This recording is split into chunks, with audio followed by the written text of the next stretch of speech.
Un placer siempre estar con todos ustedes a partir de este momento. En nombre del equipo que me acompaña, muchísimas gracias por permitirnos entrar en sus hogares. Hoy vamos a hablar sobre educación, esa que le permite a cualquier país, no solo a Venezuela, avanzar, construir un futuro de prosperidad, de desarrollo. De eso vamos a estar hablando. Empieza a enviar sus comentarios, @reporte por GB en todas las plataformas, @del Valle Canelón en Instagram y Canelón del Valle en la red social X. Iniciaron las clases en Venezuela.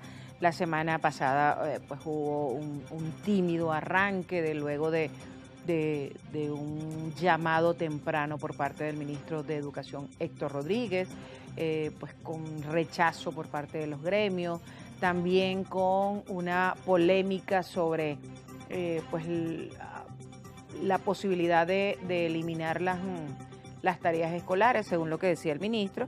Bueno, un poco hablando sobre eso, el tema salarial en los profesores, cómo inician los maestros este año escolar 2024-2025, la situación de los planteles, en términos generales, la reforma curricular que también está presente, una nueva reforma curricular. De eso y más vamos a estar conversando con Tulio Ramírez, él es nuestro invitado esta noche. Tulio es doctor en educación, es profesor de las Universidades Católica Andrés Bello, de la Universidad Central de Venezuela y del Pedagógico Experimental Libertador. En el Instagram, Tulio Ramírez C1. Tulio Ramírez C1. C1. Bienvenido, Tulio, siempre es un placer tenerte. No, muchísimas gracias. Efectivamente hubo un inicio de actividades escolares un poco convulsionadas.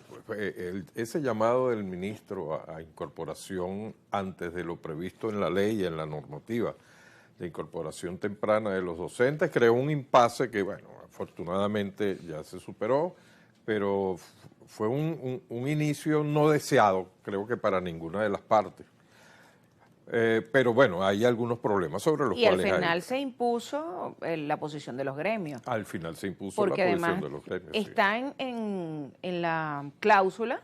Sí, sí. Y el inicio de las clases después del 15 de septiembre. El 15 de septiembre, sí, un llamado ni siquiera 1 o 2 días antes, sino una semana antes, era violentar el derecho a las vacaciones que está previsto en las normativas. Y en las condiciones en las cuales se está viviendo la situación país, o sea, todo ese tema, ¿no? Sí, sí, sí, los gremios fueron contundentes con su respuesta y en el interior del país hubo impasse entre sindicatos de docentes y autoridades educativas regionales, impasse fuerte que, bueno, no trascendieron porque eran en el ámbito de la región, pero bueno, fue muy... Y la situación comunicacional que existe. Pues. Claro.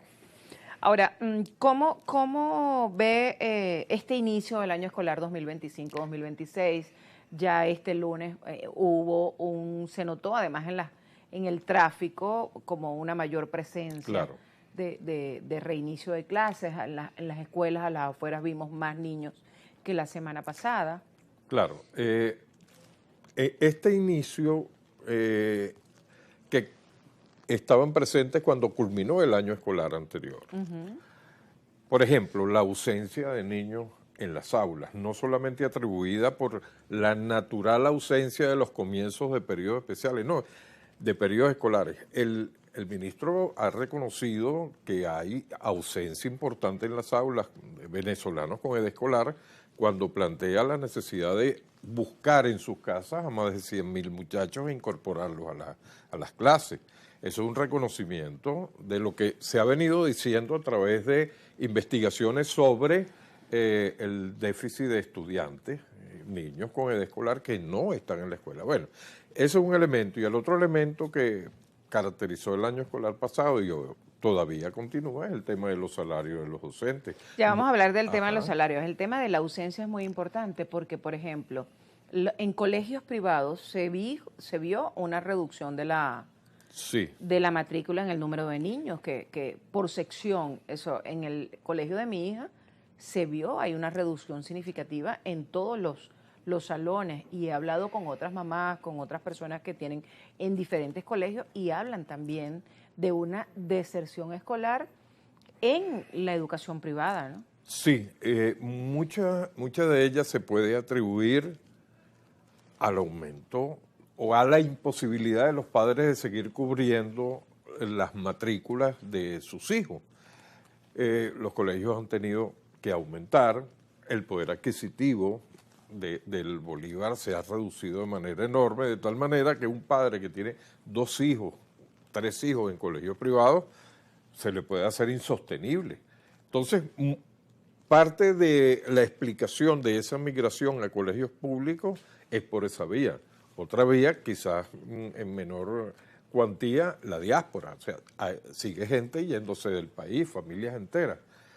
Y, por supuesto, en el colegio público, en la escuela pública, la ausencia se debe a otros motivos. O sea, los padres no pueden enviar al colegio al muchacho.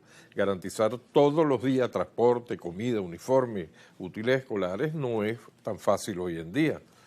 Y la otra cosa, cuando son niños un poquito mayores, la incorporación temprana al mercado laboral para ayudar al sostenimiento de la familia. Es decir, son varios factores, es multifactorial lo que está induciendo a que en las aulas haya cada vez menos estudiantes.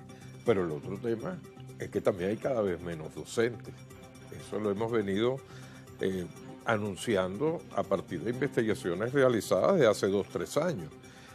Y hoy en día este periodo escolar no se ha resuelto. El ministro mandó o convocó a los profesores jubilados a incorporarse a las clases, a profesores que estaban en servicio, en comisiones de servicio, también a incorporarse a las aulas. O sea, esto es una señal que nos está indicando que efectivamente hay una ausencia de docentes, cosa que el ministerio se había negado a admitir. Decía que, sin dar cifras oficiales, decía que no era tan exagerada la deficiencia. Bastante un poco ese reconocimiento. Vamos a hacer una pausa. En la primera pausa de esta noche estamos conversando sobre el tema educativo, el inicio del año escolar 2025-2026. Nuestro invitado es Tulio Ramírez. Vamos a la pausa y ya regresamos.